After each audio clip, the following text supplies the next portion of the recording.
এই পেইন্টিংটার নির্দিষ্ট কোনো রেফারেন্স পিকচার নেই। এটার কিছু, কিছু এরিয়া যেটা আমি নিজ থেকে দিয়েছি। আবার কিছু, কিছু জায়গা যেটা কয়েকটা ফটোগ্রাফি থেকে এডিট করে আমি একটা রেফারেন্স পিকচার ক্রিয়েট করেছি। পরে এটাকে আমি পেইন্টিংয়ে রূপান্তরিত করেছি। পেইন্টিংটা আমি একটু ফুল দিয়ে পরিপূর্ণ করতে চেয়েছি। অনেকগুলা ফুল দিয়েছি। তো আর অনেক বেশি গ্রিন রেখেছি যাতে একটা সুন্দর গ্রামের মতো মনে হয়।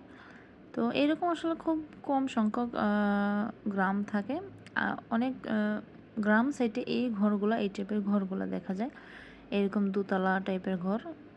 এটা আমাদের সিলেটে আছে, কিছু, কিছু জায়গায় আছে।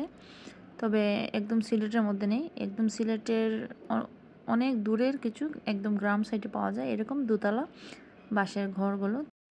তো এখানে আমি অনেক কিছু এক্সট্রা অ্যাড করেছি, যেমন এই ফুলের টপটা এক্সট্রা দিয়েছি। এখানে কিছু, কিছু জায়গাতে আমি এক্সট্রা ফ্লাওয়ার দিয়েছি।